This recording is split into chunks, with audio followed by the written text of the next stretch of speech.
Just gonna give it a few minutes before I start.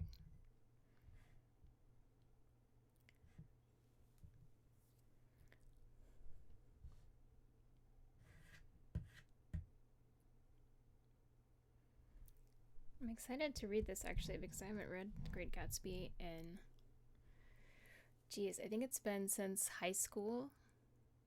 Yeah, so that was a long time ago. And obviously, I've seen the movie with Leonardo DiCaprio, but I haven't read the book, and it became public domain this year, so I thought I would give it a little read and, yeah, just enjoy it. Okay. And this is a public domain book, which means it's free, not copyrighted anymore, because public domain means the copyright expires after a certain number of years of publication. And yeah, January 17th, it became public. The Great Gatsby. I think tonight we're going to read chapters 1 and 2. There's 9 chapters, so this might take a little while. We'll just see how it goes, though. Once again to Zelda. Then wear the gold hat, if that will move her. If you can bounce high, bounce for her too, till she cry, "Lover, gold-hatted, high-bouncing lover, I must have you." Thomas Park de Invilliers. Chapter 1. In my younger and more vulnerable years, my father gave me some advice that I've been turning over in my mind ever since. Whenever you feel like you're criticizing anyone, he told me, just remember that all the people in this world haven't had the advantages that you've had. He didn't say more, but we've always been unusually communicative in a reserved way, and I understood that he meant a great deal more than that. In consequence, I'm inclined to reserve all judgments, a habit that has opened up many curious natures to me, and also made me the victim of not a few veteran bores. The abnormal mind is quick to detect and attach itself to this quality when it appears in a normal person. And so it came about that in college I was unjustly accused of being a politician, because I was privy to the secret griefs of wild, unknown men. Many of the confidences were unsought. Frequently I have feigned sleep, preoccupation, or a hostile levity when I realized by some unmistakable sign that an intimate revelation was quivering on the horizon. For the intimate revelations of young men, or at least the terms in which they express them, are usually plagiaristic and marred by obvious suppressions. Reserving judgments is a matter of infinite hope. I'm still a little afraid of missing something if I forget that, as my father snobbishly suggested, and I snobbishly repeat, a sense of the fundamental decencies is parceled out unequally at birth. And, after boasting this way of my tolerance, I come to the admission that it has a limit. Conduct may be founded on the hard rock or the wet marshes, but after a certain point I don't care what it's founded on. When I came back from the East last autumn, I felt that I wanted the world to be in uniform and at a sort of moral attention forever. I wanted no more riotous excursions with privileged glimpses into the human heart. Only Gatsby, the man who gives his name to this book, was exempt from my reaction. Gatsby, who represented everything for which I have an unaffected scorn. If personality is an unbroken series of successful gestures, then there was something gorgeous about him, some heightened sensitivity to the promises of life, as if he were related to one of those intricate machines that register earthquakes 10,000 miles away. This responsiveness had nothing to do with that flabby impressionability which is dignified under the name of the creative temperament. It was an extraordinary gift for hope, a romantic readiness such as I have never found in any other person, and which it is not likely I shall ever find again. No, Gatsby turned out all right at the end. It is what preyed on Gatsby, what foul dust floated in the wake of his dreams that temporarily closed out my interest in the abortive sorrows and short-winded elations of men.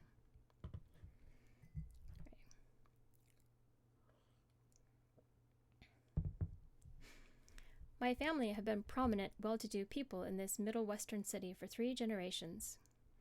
The Carraways are something of a clan, and we have a tradition that we're descended from the Dukes of Buccleuch, but the actual founder of my line was my grandfather's brother, who came here in 51, sent a substitute to the Civil War, and started the wholesale hardware business that my father carries on today.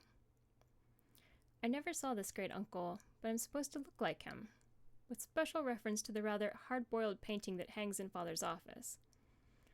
I graduated from New Haven in 1915, just a quarter of a century after my father, and a little later I participated in that delayed Teutonic migration known as the Great War. I enjoyed the counter-raids so thoroughly that I came back restless. Instead of being the warm center of the world, the Middle West now seemed like the ragged edge of the universe, so I decided to go east and learn the bond business. Everybody I knew was in the bond business, so I supposed it could support one more single man. All my aunts and uncles talked it over as if they were choosing a prep school for me. I finally said, "Why, yes," with very grave, hesitant faces. Father agreed to finance me for a year, and after various delays I came east. Permanently, I thought, in the spring of 22. The practical thing was to find rooms in the city, but it was a warm season, and I had just left a country of wide lawns and friendly trees, so when a young man at the office suggested that we take a house together in a commuting town, it sounded like a great idea. He found the house, a weather-beaten cardboard bungalow at $80 a month, but at the last minute the firm ordered him to Washington, and I went out to the country alone. I had a dog, at least I had him for a few days until he ran away, and an old Dodge, and a Finnish woman who made my bed and cooked breakfast and muttered Finnish wisdom to herself over the electric stove. It was lonely for a day or so until one morning some man, more recently arrived than I, stopped me on the road. "How do you get to West Egg Village?" he asked helplessly. I told him. And as I walked on, I was lonely no longer. I was a guide, a pathfinder, an original settler. He had casually conferred on me the freedom of the neighborhood. And so, with the sunshine and the great bursts of leaves growing on the trees, just as things grow in fast movies, I had that familiar conviction that life was beginning over again with the summer. There was so much to read, for one thing, and so much fine health to be pulled down out of the young, breath-giving air. I bought a dozen volumes on banking and credit and investment securities, and they stood on my shelf in red and gold like new money from the mint, promising to unfold the shining secrets that only Midas and Morgan and Maecenas knew. And I had the high intention of reading many other books besides. I was rather literary in college. One year I wrote a series of very solemn and obvious editorials for the Yale News, and now that I was going to bring back all such things into my life and become again that most limited of all specialists, the well-rounded man. This isn't just an epigram. Life is much more successfully looked at from a single window, after all. It was a matter of chance that I should have rented a house in one of the strangest communities in North America. It was on that slender, riotous island which lends itself due east of New York, and where there are, among other natural curiosities, two unusual formations of land. 20 miles from the city, a pair of enormous eggs, identical in contour and separated only by a courtesy bay, jut out into the most domesticated body of salt water in the Western Hemisphere, the great wet barnyard of Long Island Sound. They are not perfect ovals. Like the egg in the Columbus story, they are both crushed flat at the contact end, but their physical resemblance must be a source of perpetual wonder to the gulls that fly overhead. To the wingless, a more interesting phenomenon is their dissimilarity in every particular except shape and size. I lived at West Egg, the, less fashionable of the two, though this is a most superficial tag to express the bizarre and not a little sinister contrast between them. My house was at the very tip of the egg, only 50 yards from the Sound, and squeezed between two huge places that rented for $12,000 or $15,000 a season. The one on my right was a colossal affair by any standard. It was a factual imitation of some Hôtel de Ville in Normandy, with a tower on one side, spanking new under a thin beard of raw ivy, and a marble swimming pool, and more than 40 acres of lawn and garden. It was Gatsby's mansion. Or, rather, as I didn't know Mr. Gatsby, it was a mansion inhabited by a gentleman of that name. My own house was an eyesore, but it was a small eyesore, and it had been overlooked, so I had a view of the water, a partial view of my neighbor's lawn, and the consoling proximity of millionaires, all for $80 a month.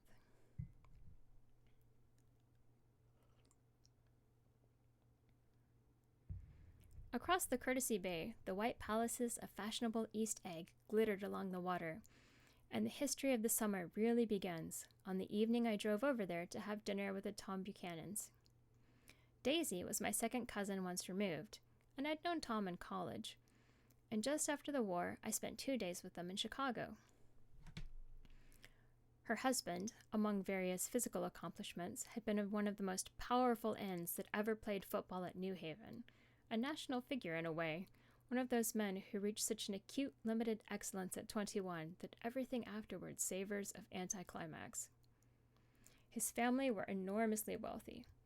Even in college, his freedom with money was a matter for reproach.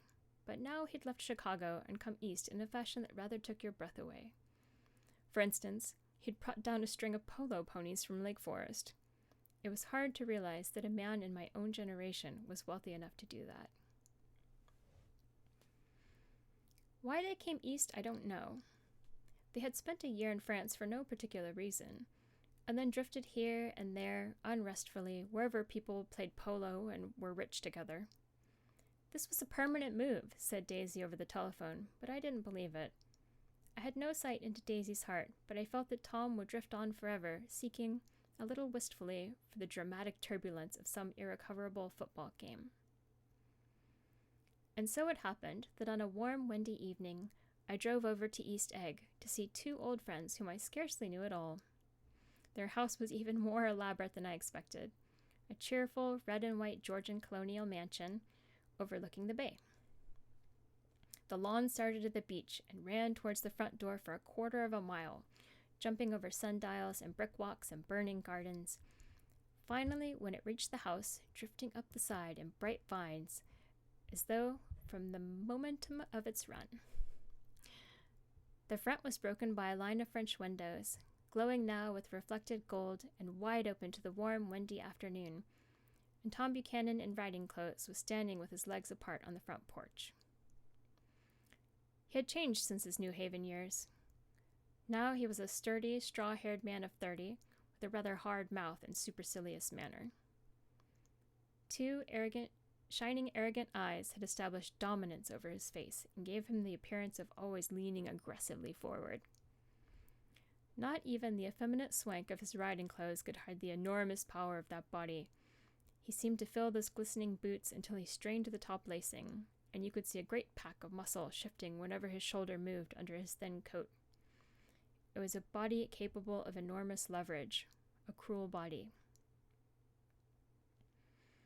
His speaking voice, a gruff, husky tenor, added to the impression of fractiousness he conveyed. There was a touch of paternal contempt in it, even toward people he liked, and there were men at New Haven who hated his guts. Now, don't think my opinion on these matters is final, he seemed to say, just because I'm stronger and more of a man than you are. We were in the same senior society, and while we were never intimate, I always had the impression that he approved of me and wanted me to like him with some harsh, defiant wistfulness of his own. We talked for a few minutes on the sunny porch. "I've got a nice place here," he said, his eyes flashing about restlessly. Turning me around by one arm, he moved a broad, flat hand along the front vista, including in its sweep a sunken Italian garden, a half-acre of deep, pungent roses, and a snub-nosed motorboat that bumped the tide offshore. "It belonged to Dimon, the old man." He turned me around again politely and abruptly. "We'll go inside." We walked through a high hallway into a bright, rosy-colored space, fragilely bound into the house by French windows at either end. The windows were ajar and gleaming white against the fresh grass outside that seemed to grow a little way into the house. A breeze blew through the room, blew curtains in at one end and out the other like pale flags, twisting them up toward the frosted wedding cake of the ceiling, then rippled over the wine-colored rug, making a shadow on it as wind does on the sea. The only completely stationary object in the room was an enormous couch, on which 2 young women were buoyed up as though upon an anchored balloon. They were both in white, and their dresses were rippling and fluttering as if they had just been blown back in after a short flight around the house. I must have stood for a few moments listening to the whip and snap of the curtains and the groan of a picture on the wall. Then there was a boom as Tom Buchanan shut the rear windows, and the caught wind died out about the room, and the curtains and rugs and the 2 young women ballooned slowly to the floor. The younger of the 2 was a stranger to me. She was extended full length at her end of the divan, completely motionless, and with her chin raised a little, as if she were balancing something on it, which was quite likely to fall. If she saw me out of the corner of her eye, she gave no hint of it. Indeed, I was almost surprised into murmuring apology for having to disturb her by coming in. The other girl, Daisy, made an attempt to rise. She leaned slightly forward with a conscientious expression. Then she laughed, an absurd, charming little laugh, and I laughed too, and came forward into the room. I'm paralyzed with happiness. She laughed again, as if she said something very witty, and held my hand for a moment, looking up into my face, promising that there was no one in the world she so much wanted to see. That was a way she had. She hinted in a murmur that the surname of the balancing girl was Baker. I've heard it said that Daisy's murmur was only to make people lean toward her, an irrelevant criticism that made it no less charming. At any rate, Miss Baker's lips fluttered. She nodded at me almost imperceptibly, then quickly tipped her head back again. The object she was balancing had obviously tottered a little and given her something of a fright. Again, a sort of apology arose to my lips. Almost any exhibition of complete self-sufficiency draws a stunned tribute from me.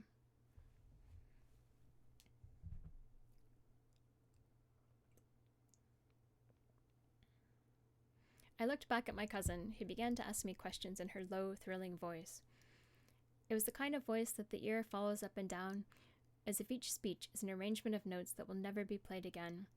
Her face was sad and lovely with bright things in it, bright eyes and a bright, passionate mouth, but there was an excitement in her voice that men who had cared for her found difficult to forget.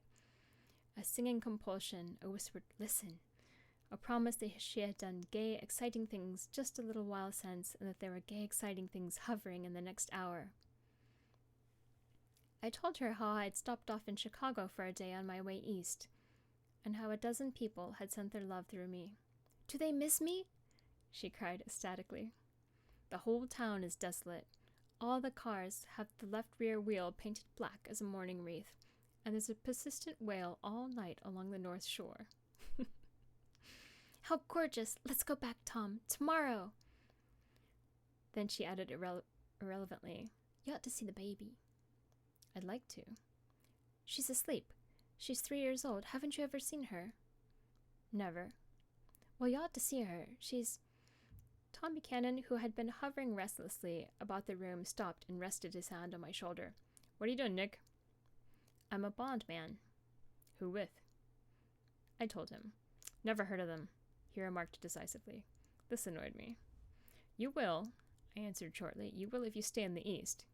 "Oh, I'll stay in the East. Don't you worry," he said, glancing at Daisy and then back at me, as if he were alert for something more. "I'd be a goddamn fool to live anywhere else." At this point, Miss Baker said, "Absolutely," with such suddenness that I started. It was the first word she had uttered since I came into the room. Evidently, it surprised her as much as it did me, for she yawned and with a series of rapid, deft movements stood up into the room.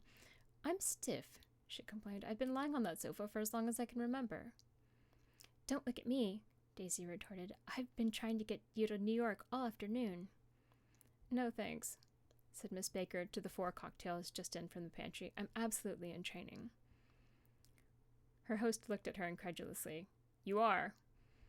He took down his drink as if it were a drop in the bottom of a glass. "How you ever get anything done is beyond me." I looked at Miss Baker, wondering what it was she got done. I enjoyed looking at her.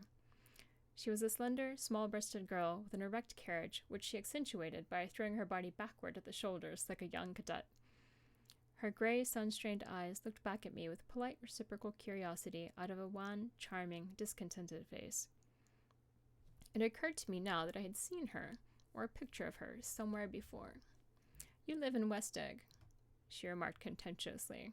"I know somebody there." "I don't know a single—" "You must know Gatsby." "Gatsby?" demanded Daisy. "What Gatsby?" Before I could reply that he was my neighbor, dinner was announced. Wedging his tense arm imperatively under mine, Tom Buchanan compelled me from the room as though he were moving a checker to another square. Slenderly, languidly, their hands set lightly on their hips, the two young women preceded us out to a rosy-colored porch, open toward the sunset, where 4 candles flickered on the table in the diminished wind. "Why candles?" objected Daisy, frowning. She snapped them out with her fingers. "In 2 weeks it'll be the longest day in the year." She looked at us all radiantly. "Do you always watch for the longest day of the year and then miss it? I always watch for the longest day of the year and then miss it." "We have to plan something," yawned Miss Baker, sitting down at the table as if she were getting into bed. "All right," said Daisy. "What do we plan?" She turned to me helplessly. "What do people plan?" Before I could answer, her eyes fastened with an odd expression on her little finger. "Look," she complained. "I heard it." We all looked. The knuckle was black and blue. "You did it, Tom," she said accusingly. "I know you didn't mean to, but you did do it. That's what I get for marrying a brute of a man, a great big hulking physical specimen of a—" "I hate that word, hulking," objected Tom crossly, even in kidding. "Hulking," insisted Daisy. Sometimes she and Miss Baker talked at once, unobtrusively and with a bantering inconsequence that was never quite chatter, that was as cool as their white dresses and their impersonal eyes in the absence of all desire. They were here, and they accepted Tom and me, making only a polite, pleasant effort to entertain or to be entertained. They knew that presently dinner would be over, and a little later the evening too would be over and casually put away. It was sharply different from the West, where an evening was hurried from phase to phase onwards toward its close, in a continually disappointed anticipation, or else in sheer nervous dread of the moment itself. "You make me feel uncivilized, Daisy," I confessed on my second glass of corky but rather impressive claret. "Can't you talk about crops or something?" I meant nothing in particular by this remark, but it was taken up in an unexpected way. "Civilization's going to pieces," broke out Tom violently. "I've gotten to be a terrible pessimist about things. Have you read The Rise of the Colored Empires by this man Goddard?" "Why, no," I answered, rather surprised by his tone. "Well, it's a fine book, and everybody ought to read it. The idea is that we don't look out, the white race will be utterly submerged. It's all scientific stuff. It's been proved." Jesus Christ. Seriously. "Tom's getting very profound," said Daisy, with an expression of unthoughtful sadness. "He reads deep books with long words in them. What was the word we—" "Well, these books are all scientific," insisted Tom. Okay, this is like a racist part. I don't want to read like random racist stuff. Skip like this part. Blah, blah, blah, blah. Alright. There was something pathetic in his concentration, as if his complacency, more acute than of old, was not enough to him any more, when, almost immediately, the telephone rang inside, and the butler left the porch. Daisy seized upon the momentary interruption and leaned toward me. "I'll tell you a family secret," she whispered enthusiastically. "It's about the butler's nose. Do you want to hear about the butler's nose?" "That's why I came over tonight." "Well, he wasn't always a butler. He used to be the silver polisher for some people in New York that had a silver service for 200 people. He had to polish it from morning till night until finally it began to affect his nose. Things went from bad to worse," suggested Miss Baker. "Yes, things went from bad to worse until finally he had to give up his position." For a moment the last sunshine fell with romantic affection upon her glowing face. Her voice compelled me forward breathlessly as I listened. Then the glow faded, each light deserting her with lingering regret, like children leaving a pleasant street at dusk. The butler came back and murmured something close to Tom's ear, whereupon Tom frowned, pushed back his chair, and went without a word inside. As if his absence quickened something within her, Daisy leaned forward again, her voice glowing and singing. "I love to see you at my table, Nick. You remind me of a rose, an absolute rose. Doesn't he?" She turned to Miss Baker for confirmation. "An absolute rose?" This was untrue. I am not even faintly like a rose. She was only extemporizing, but a stirring warmth flowed from her, as if her heart was trying to come out to you concealed in one of those breathless, thrilling words. Then suddenly she threw her napkin on the table and excused herself and went into the house. Miss Baker and I exchanged a short glance consciously devoid of meaning. I was about to speak when she sat up alertly and said, "Shh!" in a warning voice. A subdued, impassioned murmur was audible in the room beyond, and Miss Baker leaned forward unashamed, trying to hear. The murmur trembled on the verge of coherence, sank down, mounted excitingly, and then ceased altogether. "This Mr. Gatsby you spoke of is my neighbor," I began. "Don't talk. I want to hear what happens." Is something happening?" I inquired innocently. "You mean to say you don't know?" said Miss Baker, honestly surprised. "I thought everybody knew." I don't." "Why?" she said hesitantly. "Tom's got some woman in New York." "Got some woman?" I repeated blankly. Miss Baker nodded. "She might have the decency not to telephone him at dinner time, don't you think?" Almost before I had grasped her meaning, there was the flutter of a dress and the crunch of leather boots, and Tom and Daisy were back at the table. "It couldn't be helped," cried Daisy with tense gaiety. She sat down, glanced searchingly at Miss Baker, and then at me, and continued, "I looked outdoors for a minute, and it's very romantic outdoors. There's a bird on the lawn that I think must be a nightingale come over on the Cunard or White Star Line. He's singing away." Her voice sang. "It's romantic, isn't it, Tom?" "Very romantic," he said, and then miserably to me, "If it's light enough after dinner, I want to take you down to the stables." The telephone rang inside, startlingly, and as Daisy shook her head decisively at Tom, the subject of stables, in fact all subjects, vanished into air. Among the broken fragments of the last 5 minutes at table, I remember the candles being lit again, pointlessly, and I was conscious of wanting to look squarely at everyone, and yet to avoid all eyes. I couldn't guess what Daisy and Tom were thinking, but I doubt if even Miss Baker, who seemed to have mastered a certain hearty skepticism, was able utterly to put this fifth guest's shrill metallic urgency out of mind. To a certain temperament, the situation might have seemed intriguing. My own instinct was to telephone immediately for the police. The horses, needless to say, were not mentioned again. Tom and Miss Baker, with several feet of twilight between them, strolled back into the library, as if to a vigil beside a perfectly tangible body, while, trying to look pleasantly interested and a little deaf, I followed Daisy around a chain of connecting verandas to the porch in front. In its deep gloom, we sat down side by side on a wicker settee. Daisy took her face in her hands, as if feeling its lovely shape, and her eyes moved gradually out into the velvet dusk. I saw that turbulent emotions possessed her. Oop, it's moving around a little bit. Is it okay? Yeah. So I asked her what I thought would be some sedative questions about her little girl. "We don't know each other very well, Nick," she said suddenly. "Even if we are cousins, you didn't come to my wedding." "I wasn't back from the war." "That's true." She hesitated. "Well, I've had a very bad time, Nick, and I'm pretty cynical about everything." Evidently, she had reason to be. I waited, but she didn't say any more, and after a moment I returned rather feebly to the subject of her daughter. "I suppose she talks and eats and everything?" "Oh, yes." She looked at me absently. "Listen, Nick. Let me tell you what I said when she was born. Would you like to hear?" "Very much." "It'll show you how I've gotten to feel about, well, things. Well, she was less than an hour old, and Tom was God knows where. I woke up out of the ether with an utterly abandoned feeling, and I asked the nurse right away if it was a boy or a girl. She told me it was a girl, and so I turned my head away and wept. 'All right,' I said, 'I'm glad it's a girl, and I hope she'll be a fool. That's the best thing a girl can be in this world, a beautiful little fool. You see, I think everything's terrible anyhow,' she went on in a convinced way. 'Everybody thinks so. The most advanced people, and I know. I've been everywhere and seen everything and done everything.'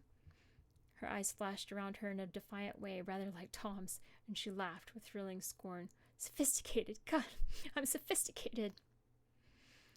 The instant her voice broke off, ceasing to compel my attention, my belief, I felt the basic insincerity of what she had said. It made me uneasy, as though the whole evening had been a trick, of some sort to exact a contributory emotion from me. I waited, and sure enough, in a moment she looked at me with an absolute smirk on her lovely face, as if she had asserted her membership in a rather distinguished secret society to which she and Tom belonged.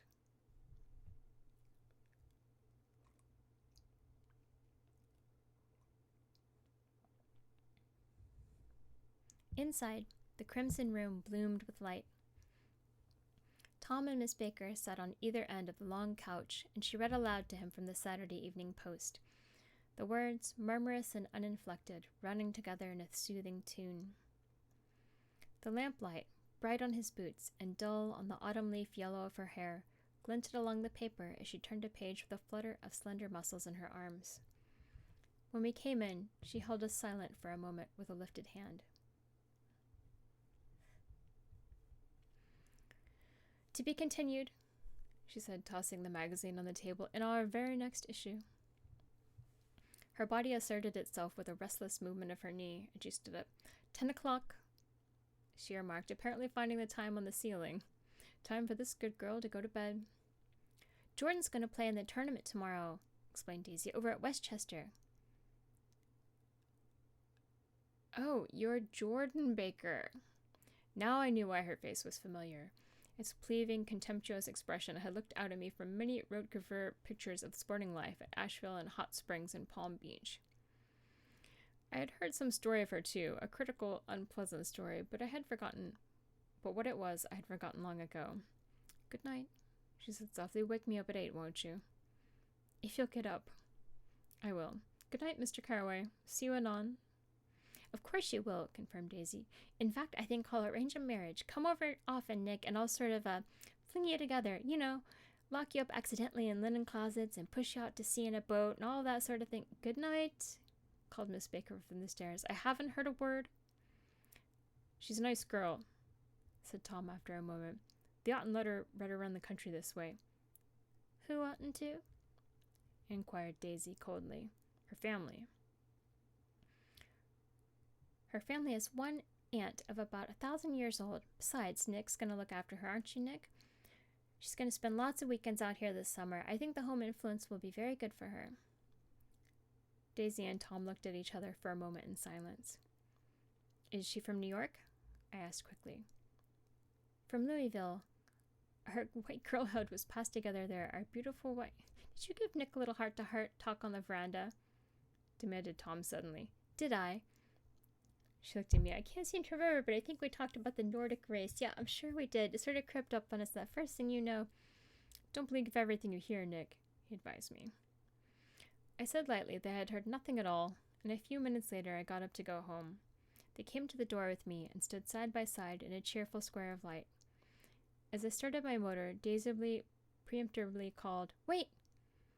I forgot to ask you something, and it's important. We heard you were engaged to a girl out west. That's right, corroborated Tom kindly. We heard that you were engaged. It's a libel. I'm too poor.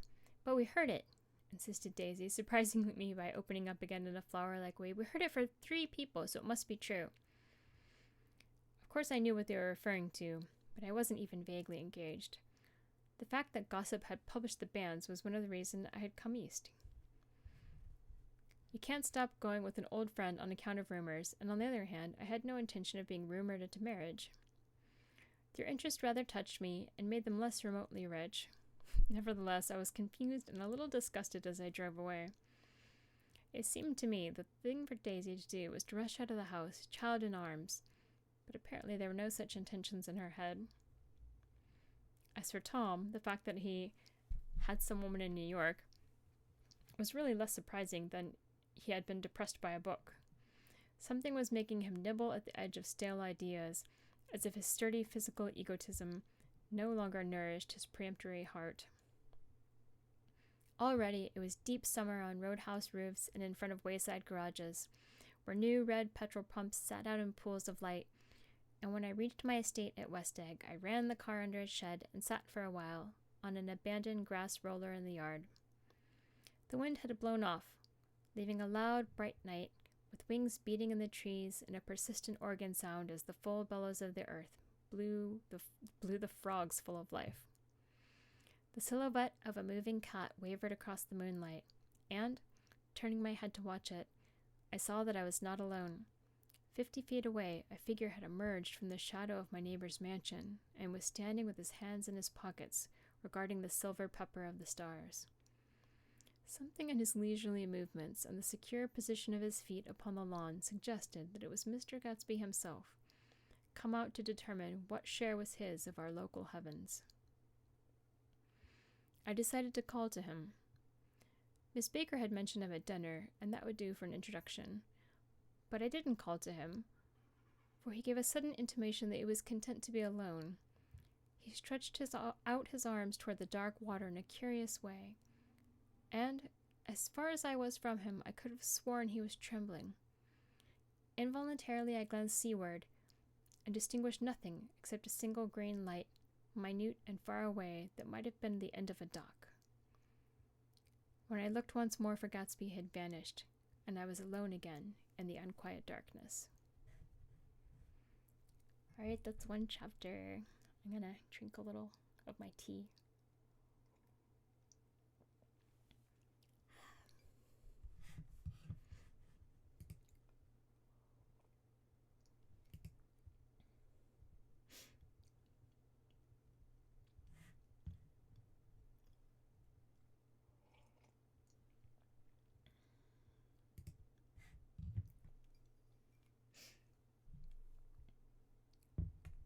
Alright. I'm gonna sit. I'm gonna turn off my AC also.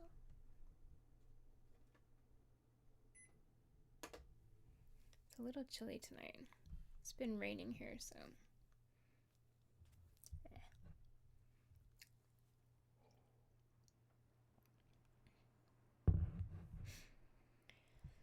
Alright, chapter 2 time. Chapter 2 time. I move this around, does it move? No, it doesn't move, okay.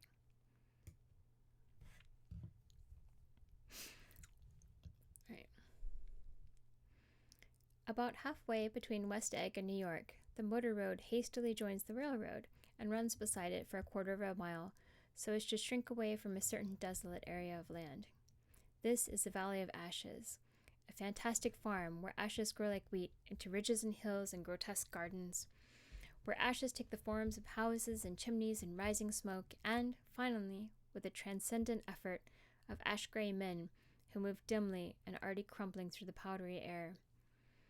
Occasionally, a line of gray cars crawls along an invisible track, gives out a ghastly creak, and comes to rest, and immediately the ash-gray men swarm up with leaden spades and stir up an impenetrable cloud which screens their obscure operations from your sight. But above the gray land and the spasms of bleak dust which drift endlessly over it, you perceive, after a moment, the eyes of Dr. T.J. Eckelberg. The eyes of Dr. T.J. Eckelberg are blue and gigantic. Their retinas are 1 yard high. They look out of no face, but instead from a pair of enormous yellow spectacles which pass over a non-existent nose.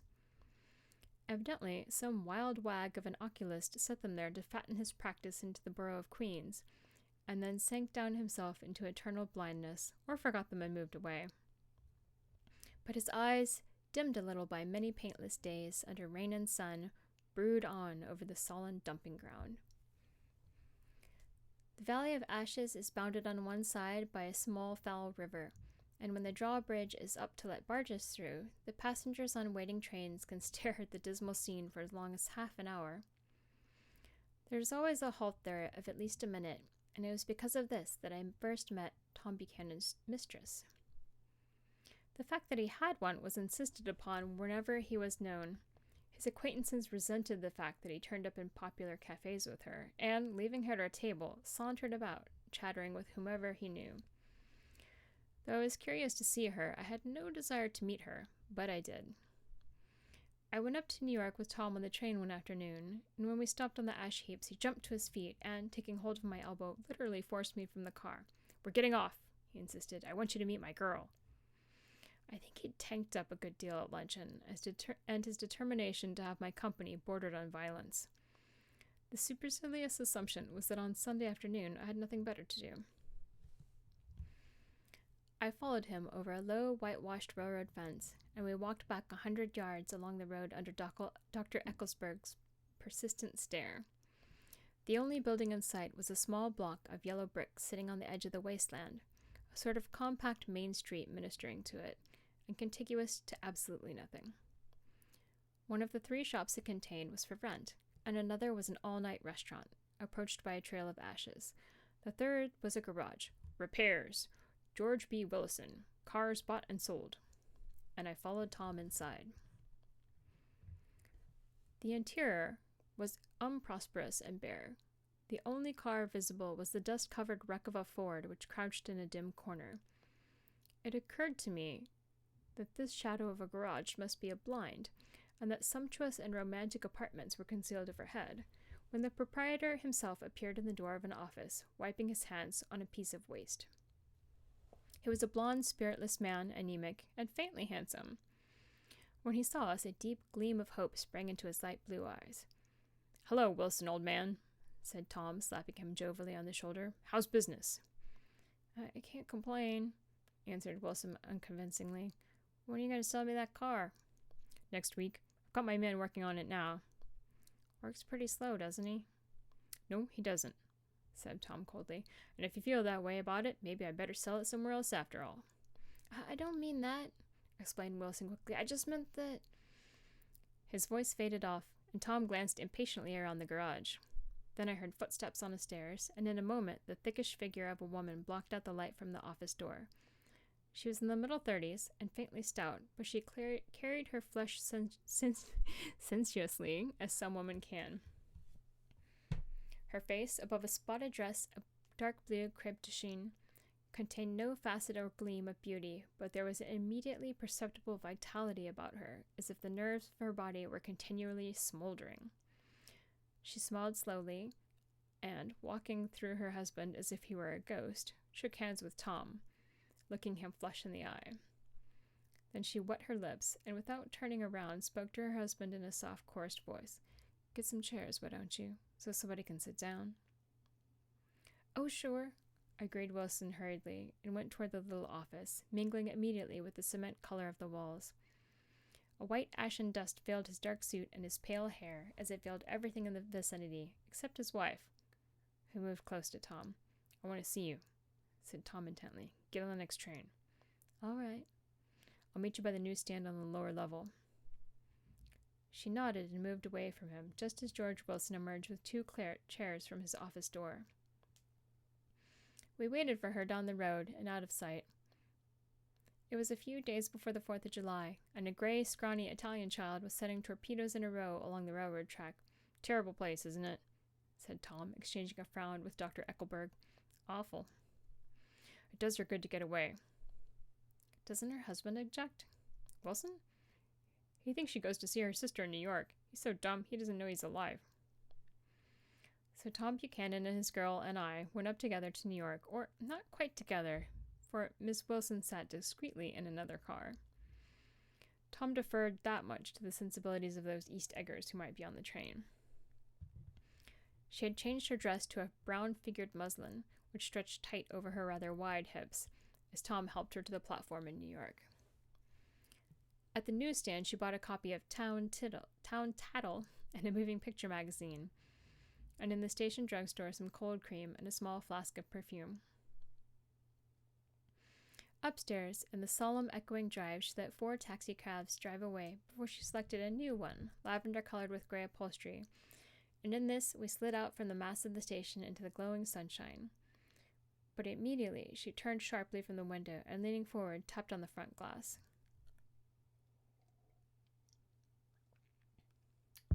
Take a short break, so there's no one's here.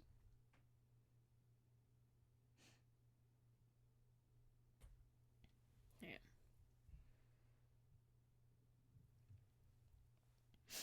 "I want to get one of those dogs," she said earnestly. "I want to get one for the apartment. They're nice to have, a dog." We backed up to a gray old man who bore an absurd resemblance to John D. Rockefeller. In a basket swung from his neck cowered a very Okay, in a basket swung from his neck cowered a dozen very recent puppies of an indeterminate breed. What kind are they? Asked Miss Wilson eagerly as he came to the taxi window. All kinds. What do you want, lady? I'd like to get one of those police dogs. I don't suppose you got that kind? The man peered doubtfully into the basket, plunged in his hand and drew one up, wriggling by the back of the neck. That's no police dog, said Tom. No, it's not exactly a police dog, said the man with disappointment in his voice. It's more of an Airedale. He passed his hand over the brown wash rag of a back. Look at that coat. Some coat. That's a coat that'll never bother you with kitchen cold. I think it's cute, said Mrs. Wilson enthusiastically. How much is it? That dog? He looked at it admiringly. That dog will cost you $10. The Airedale, undoubtedly there was an Airedale concerned in it somewhere, though its feet were startlingly white, changed hands and settled down into Mrs. Wilson's lap, where she fondled the weatherproof coat with rapture. Is it a boy or a girl? She asked delicately. That dog's a boy. It's a bitch, said Tom decisively. Here's your money. Go and buy 10 more dogs with it. We drove over to Fifth Avenue, warm and soft, almost pastoral, on the summer Sunday afternoon. I wouldn't have been surprised to see a great flock of white sheep turn the corner. Hold on, I said. I have to leave you here. No, you don't, interposed Tom quickly. Myrtle will be hurt if you don't come up to the apartment. Won't you, Myrtle? Come on, she urged. I'll telephone my sister Catherine. She said it's to be very beautiful by people who ought to know. Well, I'd like to, but... We went on, cutting back again over the park toward the West Hundreds. At 158th Street, the cab stopped at one slice in a long white cake of an apartment house. Throwing a regal homecoming glance around the neighborhood, Mrs. Wilson gathered up her dog and her other purchases and went haughtily in. I'm going to have the McKees come up, she announced as we were in the elevator. And of course, I got to call up my sister, too. The apartment was on the top floor, a small living room, a small dining room, a small bedroom, and a bath. The living room was crowded to the doors with a set of tapestried furniture entirely too large for it, so that to move about was to stumble continuously over scenes of ladies swinging in the gardens of Versailles. The only picture was an over-enlarged photograph, apparently a hen sitting on a blurred rock. Looking at it from a distance, however, the hen resolved itself into a bonnet, and the countenance of a stout old lady beamed down into the room. Several old copies of Town Tattle lay on the table, together with a copy of Simon Called Peter, and some of the small scandal magazines of Broadway. Mrs. Wilson was first concerned with the dog. A reluctant elevator boy went for a box full of straw and some milk, to which he added on his own initiative a tin of large hard dog biscuits, one of which decomposed apathetically in the saucer of milk all afternoon. Meanwhile, Tom brought out a bottle of whiskey from a locked bureau drawer. I have been drunk just twice in my life, and the second time was that afternoon. So everything that happened has a dim, hazy cast over it, although until after 8 o'clock the apartment was full of cheerful sun. Sitting on Tom's lap, Miss Wilson called up several people on the telephone. Then there were no cigarettes, so I went out to buy some at the drugstore on the corner. When I came back, they had both disappeared, so I sat down discreetly in the living room and read a chapter of Simon Called Peter. Either it was terrible stuff, or the whiskey distorted things, because it just didn't make any sense to me. Just as Tom and Myrtle, after the first drink, Mrs. Wilson and I called each other by our first names, reappeared, company commenced to arrive at the apartment door. The sister, Catherine, was a slender, worldly girl of about 30, with a solid, sticky bob of red hair and a complexion powdered milky white. Her eyebrows had been plucked and then drawn on again at a more rakish angle, but the efforts of nature toward the restoration of the old alignment gave a blurred air to her face. When she moved about, there was an incessant clicking as innumerable pottery bracelets jingled up and down her arms. She came in with such a proprietary haste and looked around so possessively at the furniture that I wondered if she lived here. But when I asked, she laughed immoderately, repeated my question aloud, and told me she lived with a girlfriend at a hotel. Mr. McKee was a pale, feminine man from the flat below. He had just shaved, for there was a white spot of lather on his cheekbone, and he was most respectful in his greeting to everyone in the room. He informed me that he was in the artistic game, and I gathered later that he was a photographer and made the dim enlargement of Mrs. Wilson's mother, which hovered like an ectoplasm on the wall. His wife was shrill, languid, handsome, and horrible. She told me with pride that her husband had photographed her 127 times since they had been married. Mrs. Wilson had changed her costume some time before, and was now attired in an elaborate afternoon dress of cream-colored chiffon, which gave out a continual rustle as she swept about the room. With the influence of the dress, her personality had also undergone a change. The intense vitality that had been so remarkable in the garage was converted into impressive hauteur. Her laughter, her gestures, her assertions became more violently affected moment by moment, and as she expanded, the room grew smaller around her, until she seemed to be revolving on a noisy, creaking pivot through the smoky air. "My dear," she told her sister in a high, mincing shout, "most of these fellows would cheat you every time. All they think of is money. I had a woman up here last week to look at my feet, and when she gave me the bill, you would have thought she had my appendicitis out." "What was the name of the woman?" asked Mrs. McKee. "Miss Eberhardt. She goes around looking at people's feet in their own homes." "I like your dress," remarked Mrs. McKee. "I think it's adorable." Miss Wilson rejected the compliment by raising her eyebrow in disdain. "It's just a crazy old thing," she said. "I just slip it on sometimes when I don't care what I look like." "But it looks wonderful on you, if you know what I mean," pursued Mrs. McKee. "If Chester could only get you on that post, I think he could make something of it." We all looked in silence at Mrs. Wilson, who removed a strand of hair from over her eyes and looked back at us with a brilliant smile. Mr. McKee regarded her intently with his head on one side, and then moved his hand back and forth slowly in front of his face. Like this, maybe?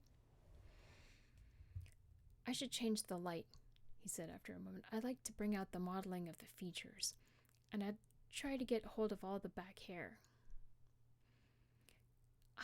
I wouldn't think of changing the light," cried Miss McKee. "I think it's—" Her husband said, "Shh," and we all looked at the subject again, whereupon Tom Buchanan yawned audibly and got to his feet. "You McKees have something to drink," he said. "Get some more ice and mineral water, Myrtle, before everyone goes to sleep." "I told that boy about the ice." Myrtle raised her eyebrows in despair at the shiftlessness of the lower orders. "These people, you have to keep after them all the time." She looked at me and laughed pointlessly. Then she flounced over to the dog, kissed it with ecstasy, and swept into the kitchen, implying that a dozen chefs awaited her orders there. "I've done some nice things out on Long Island," asserted Mr. McKee. Tom looked at him blankly. "2 of them we have framed downstairs." "To what?" demanded Tom. "2 studies. One of them I call Montauk Point, the gulls, and the other one I call Montauk Point, the sea." The sister Catherine sat down beside me on the couch. "Do you live on Long Island too?" she inquired. "I live at West Egg." "Really? I was down there at a party about a month ago at a man named Gatsby's. Do you know him?" "Oh, I live next door to him." "Well, they say he's a nephew or a cousin of Kaiser Wilhelm's. That's where all his money comes from." "Really?" She nodded. "I'm scared of him. I'd hate to have him get anything on me." This absorbing information about my neighbor was interrupted by Mrs. McKee's pointing suddenly at Catherine. "Chester, I think you could do something with her," she broke out, but Mr. McKee only nodded in a bored way and turned his attention to Tom. "I'd like to do more work on Long Island if I could get the entry. All I ask is that they should give me a start." "Ask Myrtle," said Tom, breaking into a short shout of laughter as Mrs. Wilson entered with a tray. "She'll give you a letter of introduction, won't you, Myrtle?" "Do what?" she asked, startled. "You can give McKee a letter of introduction to your husband so he can do some studies of him." His lips moved silently for a moment as he invented George P. Wilson at the gasoline pump, or something like that. Catherine leaned close to me and whispered into my ear, "Neither of them can stand the person they're married to, can't they? Can't stand them." She looked at Myrtle and then at Tom. "What I say is, why go on living with them if they can't stand them? If I was them, I'd get a divorce and get married to each other right away. Doesn't she like Wilson either? The answer to this was unexpected. It came from Myrtle, who had overheard the question, and it was violent and obscene. You see? Cried Catherine triumphantly. She lowered her voice again. It's really his wife that's keeping them apart. She's a Catholic, and they don't believe in divorce.